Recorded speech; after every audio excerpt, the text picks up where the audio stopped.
let's talk about porn because it's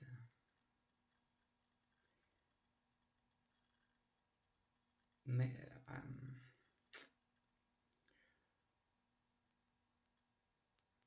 I used to want to talk about porn and what I think about porn. I think that this huge status on of sex was made artificially. This huge focus on how important that is and so on. And it's not really that important. And every grown up would attest to that. I guess that is not the most important thing in the world. So I think I wanted to talk about porn because there are these guys who like they, I think it's called NoFap or something. They try to don't use look at porn for a month and see how hard it is. So that's basically an addiction, and you see that addiction is not substance related, it's also behavior related, and this ritual can become so demanding, and these urges can become so demanding that you can't help yourself. And I think that this will become an avalanche with the amount of porn that's being given out to the public.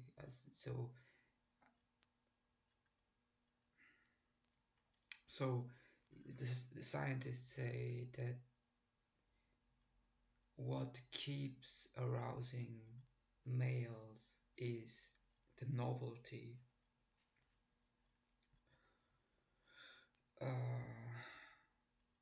Because it represents having many different partners, which represents survival of the race, which is then rewarded by with dopamine and oxytocin.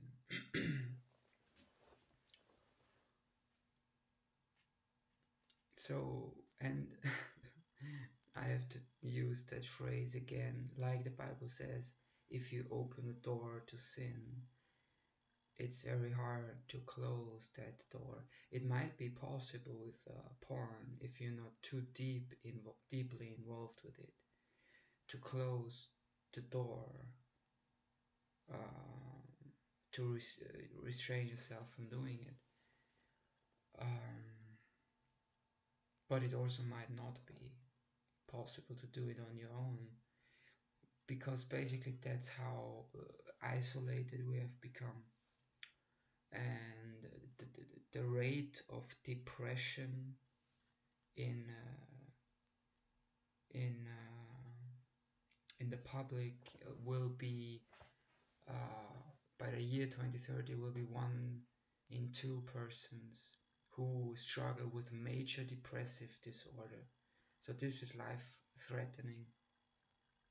1 in 2 people by the year 2030. So it's going up. Depression is going up.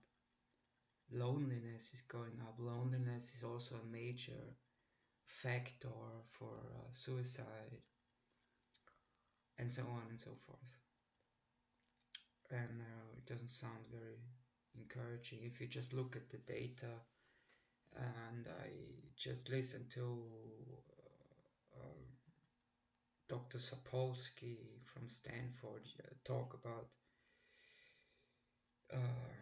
depression, and and he says that people usually like to talk about fancy diseases like progeria or something, or elephant man's disease or something like that. But the real danger is in things that that people think is benign, which it is not, and that's depression. Because depression can become so crippling that you basically can't move, and it's like it sucks the life out of everything. It sucks even um, even just the joy of being alive. It sucks that away, or just simple things like smelling flowers. It's just gone.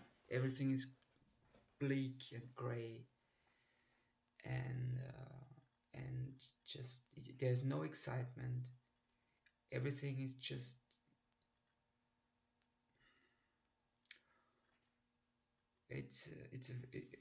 living with depression is bad, and also then the proclivity to addiction becomes very, very high, because you want to end the suffering. Yeah, so one of the easiest ways to feel something positive is masturbation, but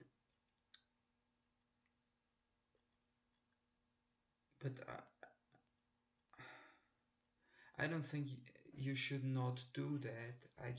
I don't think you should overindulge in that, because why did the Christians, for example, were the Christians so much against masturbation, which they could not say openly? I think it's because of the life force energy is the the Kundalini energy usually leaves the body at your second chakra, and you could also pull it up into your heart chakra or into your third eye and so on. And if you constantly do that and you deplete your Kundalini energy, you will probably prematurely age, and so on. So that's the reason why the Christians were so adamant, in my opinion, no masturbation. You're going to get hair on your hands or whatever the story was. And also another reason why you should not be involved with it is because people think that there's no such thing as human trafficking, but that's not true. And or a lot of human trafficking is about the porn industry. And the most disgusting thing I've ever heard was that the biggest porn site on the internet, I guess, is Pornhub. And Pornhub.com was, I think they were sued for using child pornography, and they refused to take it down for 3 months. They refused to take it down, this video, which is pretty disgusting. I mean, they must have known about it. They had the legal papers that they have to take that down, and they didn't take it down for 3 months or something. That's how the story goes, and this has happened several times with Pornhub. It's really, really, really disgusting if you think about that. I mean, so for everything you get in this world, for every little pleasure you pay,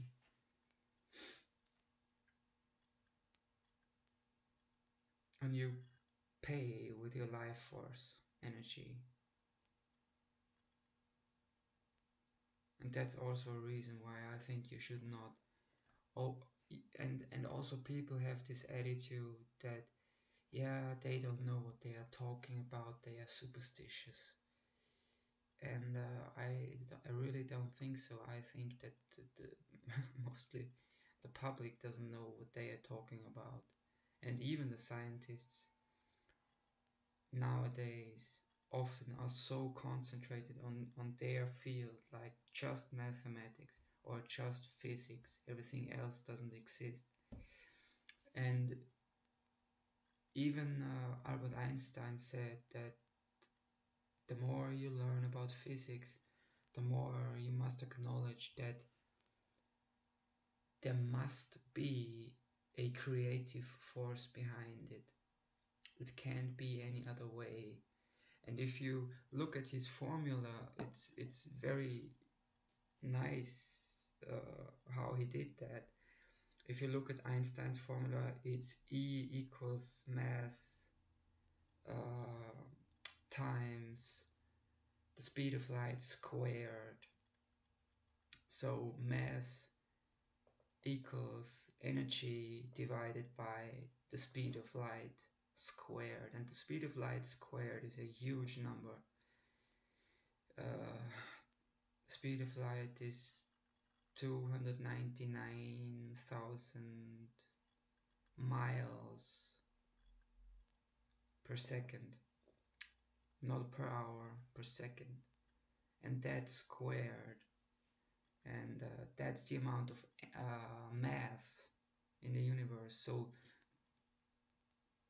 if you compare how much mass and how much energy there is in the universe, there is infinitely more energy in the universe than mass. So why is it so hard to believe that there are things we can't see with the eye, when the eye sees about 3% of the light spectrum, and the light spectrum is only 0.01% of the overall spectrum of energy. So we are basically completely blind.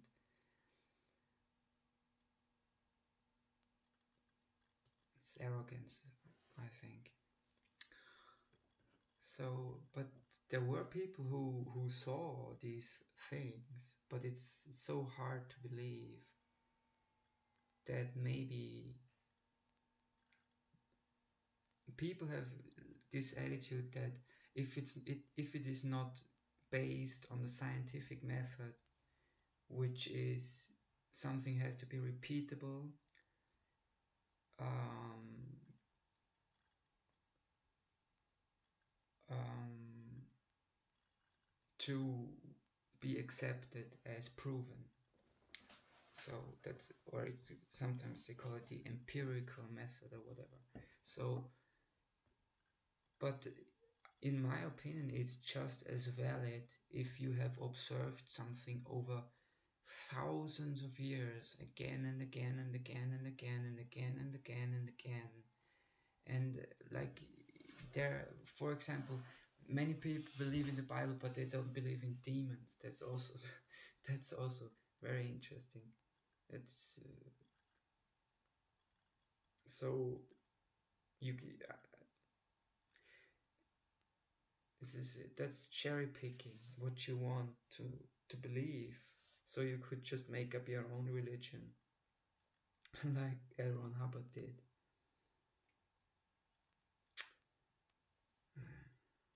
So yeah. So um, don't be involved with the porn industry because it's disgusting. And also people think that this is like a clean cut business, you know, people sign contracts, and that might be true for like the top of the pyramid of porn stars, but not for what you see on the internet, because this is often even just blackmail. You know, I have this video of you, I found it on your phone, and I'm going to put it onto the internet. If you don't pay me this and that and this and that. And it's funny because I've got such a letter once, a threatening letter, and I knew immediately that it couldn't be true because I never watch porn on the internet.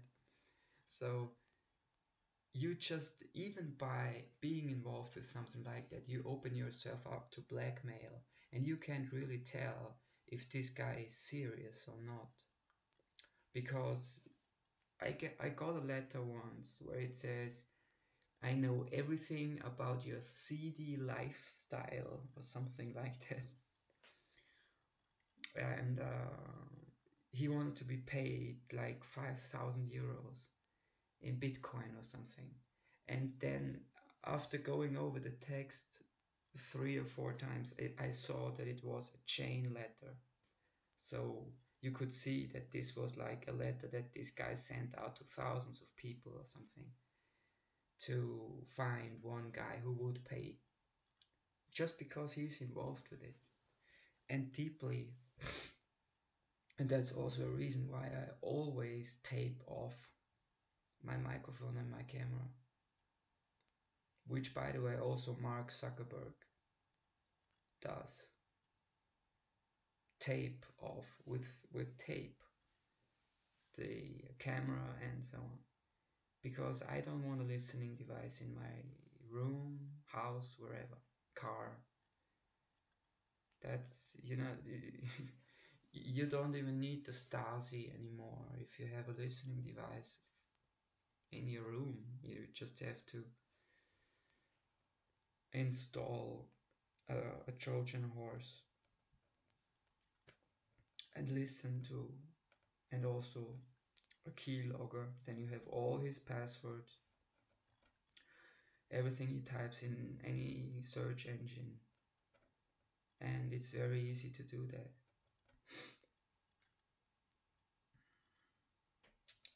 So thank you for listening, and have a good day.